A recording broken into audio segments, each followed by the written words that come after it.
Melanjutkan dialog kita dalam Jurnal Pagi, membahas mengenai kecurangan, potensi kecurangan dalam Pilpres bersama dengan Mas Fadli. Kembali kita bahas, ada juga yang mengatakan bahwa sebenarnya potensi kecurangan bukan cuma di saat penghitungan, tapi pada saat perjalanan kotak suara nih, dari PPS ke tempat-tempat lain, itu bisa jadi disabot. Pendapat Anda bagaimana? Iya, kan potensi perjalanannya sangat panjang. Menghitung di TPS, kemudian dihitung di PPS, kemudian baru direkap di PPK. Nah, perjalanan ini sebenarnya yang menjadi ruang berpotensi menjadi kecurangan. Karena kan jangankan perjalanan sampai ke PPS, ketika perhitungan di TPS itu saja, saksi parpol, pemantau pemilu, termasuk juga pengawas pemilu sudah kehabisan energi untuk mengawasinya. Karena kan penghitungannya sampai malam, apalagi pileg itu banyak sekali kan yang harus dihitung. Nah, kemudian pada hari itu juga harus diserahkan di PPS ya, dan dihitung lagi, baru kemudian diserahkan ke PPK. Nah, ini menurut saya yang di pileg kemarin menjadi lubang yang sangat besar terjadinya potensi kecurangan, perubahan suara, penggelembungan suara dan lain-lain. Tetapi kalau untuk Pilpres itu kan penghitungan di TPS tidak akan terlalu lama, Mas, karena hanya ada dua yang akan dihitung. Paling kalau TPS ditutup jam 1, jam 2 akan mulai penghitungan, paling lama jam 4 atau jam setengah 5 itu kan sudah selesai. Ya, nomor 1, nomor 2 gitu. Ya, dan ini menurut saya bisa menjadi salah satu poin yang bisa dimanfaatkan untuk meminimalisir kecurangan. Artinya pengawasan harus diperketat, kemudian hasil penghitungan itu harus segera dinaikkan ke jenjang berikutnya. Misalnya di TPS harus segera naik ke PPS, harus segera naik ke PPK secepatnya. Nah, agar potensi kecurangan dan pengendapan suara ini tidak terlalu lama di salah satu tempat. Nah, bagaimana Anda melihat peran Bawaslu? Nah, ya seperti yang kita sampaikan di awal tadi ya, Bawaslu kan punya instrumen sampai ke bawah. Dan seharusnya mereka bisa menempel semua proses pelaksanaan ini dengan fungsi pengawasan mereka. Kalau seandainya terjadi potensi kecurangan, mereka bisa mempunyai kewenangan untuk langsung menindak itu. Menindak dalam artian bisa langsung memberikan rekomendasi apakah harus ada perbaikan, harus ada pemungutan ulang dan lain-lain. Nah, dan di pileg kemarin itu yang menjadi salah satu evaluasi besar di Bawaslu. Kenapa jumlah pelanggarannya kita terkesan sangat ramping sekali jumlah pelanggarannya. Padahal kalau kita lihat dengan kasat mata itu besar sekali jumlah pelanggaran. Seperti yang saya sampaikan tadi, untuk Jakarta saja kita mencatat itu ada 1.811 pelanggaran di pileg. Nah, apalagi untuk akumulasi seluruh wilayah Indonesia. Nah, ini semestinya Bawaslu bisa memainkan peran pengawasan yang lebih efektif, lebih besar. Kita sempat bertemu dengan Bawaslu, menyampaikan beberapa evaluasi kita dan teman-teman di daerah terkait dengan proses pelaporan pelanggaran dan masifnya kecurangan yang terjadi di lapangan. Dan Bawaslu berjanji akan memperbaiki itu. Sampai saat ini?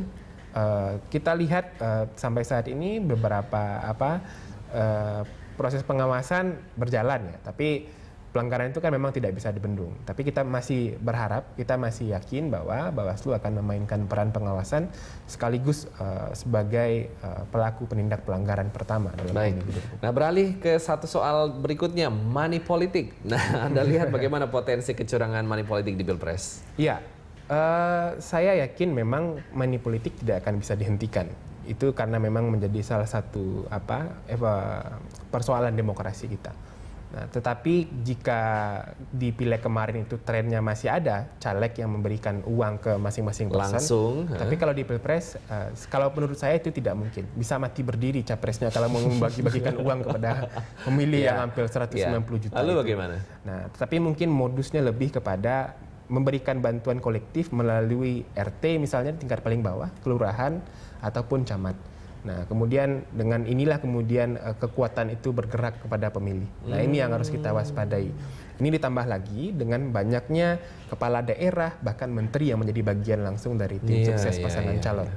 Nah, penggunaan fasilitas negara menjadi poin yang sangat penting untuk diawasi oleh Bawaslu dan kita bersama tentunya. Tidak mungkin Bawaslu bekerja sendirian karena partisipasi masyarakat sangat diharapkan.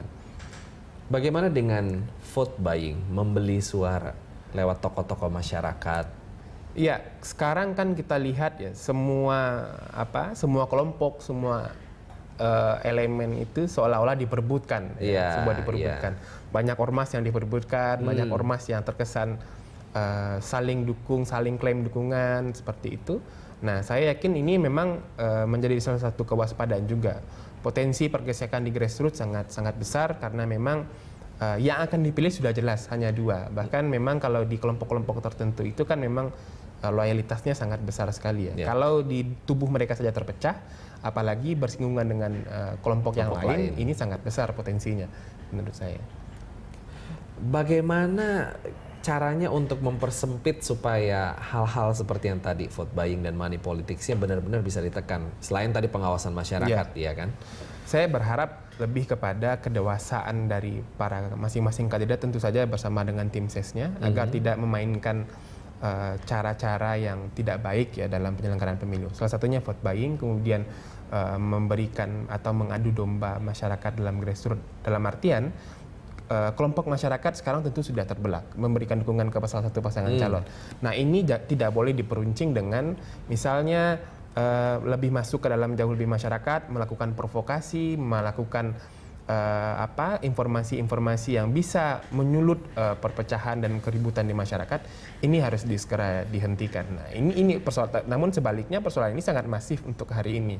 Bahkan menyudutkan pasangan tertentu dengan isu-isu yang tidak bisa dipertanggungjawabkan, kemudian membalas juga dengan isu-isu yang lain, saling serang seperti itu. Nah ini yang mestinya harus segera dihentikan oleh pasangan calon. Harus ada komitmen bersama, harus ada keinginan untuk melaksanakan pemilu presiden 2014 ini sebagai pemilu presiden untuk semua masyarakat Indonesia, damai dan memilih pemimpin yang baru. Karena saya sangat yakin ya, semakin mendekati hari H potensinya sangat besar, Mas. Ini kampanye semakin mendekati masa akhir waktunya 5 Juli. Kemudian masa tenang pun harus menjadi perhatian besar karena tidak bisa kita lepas begitu saja. Oh ini sudah masa tenang, kampanye akan berhenti, tidak bisa. Justru di masa tenang ini para masyarakat yang masih belum menentukan pilihan, di masa tenang inilah mereka akan masih menentukan pilihan nih. Kalau seandainya ada calon yang masuk misalnya menggunakan uang atau memberikan informasi yang lebih tajam ataupun memberikan informasi-informasi yang tidak benar, ini patut diwaspadai. Optimis seruan Anda didengarkan kedua kubu? Tentu kita harus optimis ya. Tapi sebagai masyarakat kita tetap akan melakukan apa yang bisa kita lakukan. Kita tetap akan memantau pemilu sebagaimana apa yang bisa kita lakukan, melihat proses. Kalau kita sebagai masyarakat sipil kan tidak penting siapa yang akan terpilih, tapi yang penting tolong mereka yang terpilih itu berasal dari proses yang sehat, proses kompetisi yang fair dan benar-benar meningkatkan kualitas demokrasi di Indonesia dan tentu saja bisa memperbaiki Indonesia untuk ke depan. Sebagai kesimpulan penutup, apakah menurut Anda potensi kecurangan di Pilpres ini lebih besar dari yang di Pileg atau justru lebih kecil? Iya, bisa. Ini semua tergantung dari kita ya. Kita semua termasuk juga pasangan calon. Kalau kita ingin Pilpres yang lebih berkualitas, tentu kita harus menekan jumlah kecurangan yang akan terjadi. Termasuk juga kita meminta komitmen dari kedua pasangan calon beserta dengan tim kampanyenya. Nah, ini harus sangat-sangat ditekankan sekali bahwa jangan sampai kecurangan ini semakin diperbesar, tapi harus semakin diperkecil karena kita memilih pemimpin Indonesia.